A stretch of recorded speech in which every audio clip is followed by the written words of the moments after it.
Hello, I'm the artist Michael Zotos, and I want to mention something.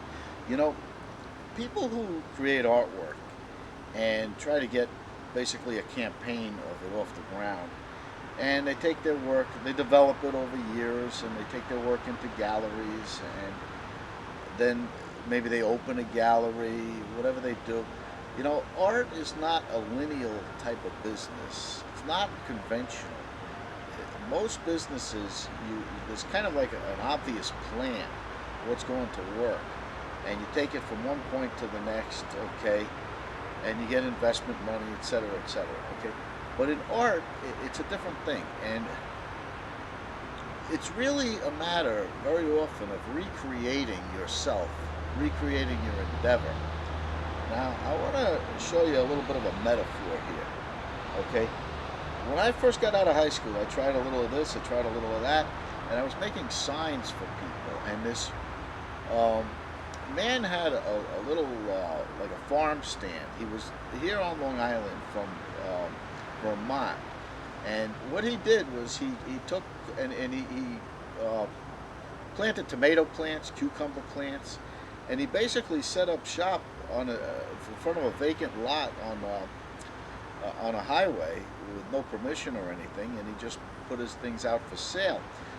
But I got in talking to him, and it went very well. We were very friendly, of course, because I was making him a couple of signs almost for nothing, okay? But his name was Stub, and I'll call this Stubbs. What it amounts to is this. He took like a big basket, wooden open basket, with mud in it, and he had many seedlings of plants in there, all the same, like let's say bean plants, hundreds of them. He just basically poured the seeds there, and they started to grow, sprout. And then what he did was he took them out one at a time with his thumb, and he just kept putting them into a bigger pot, okay? And his plan and his effort was to do this continually, maybe 4 or 5 times, and then when the seedlings got big enough, he'd put them into their own pot, each one.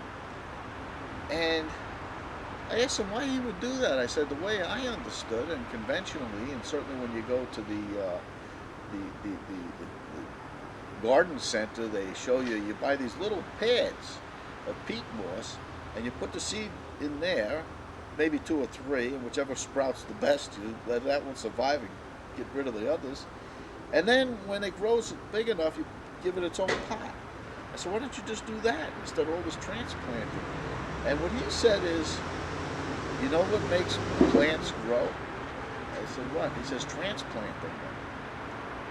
And initially I thought he meant getting it into a bigger pot, like everybody else knows.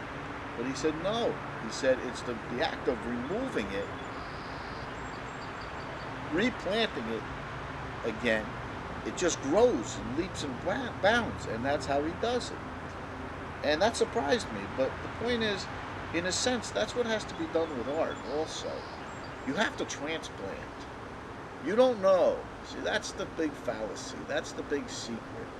You don't know what's going to happen. You don't know how you're going to have to transplant, and because it has the world in it, everything in it, to make the decision what to do, where to do, how to do. Whoever knew there was going to be a YouTube where everybody and his brother has art talks, and everybody and his brother shows artwork, and you could see artists from 2, 3 generations ago making paintings live. Okay? Who knew that?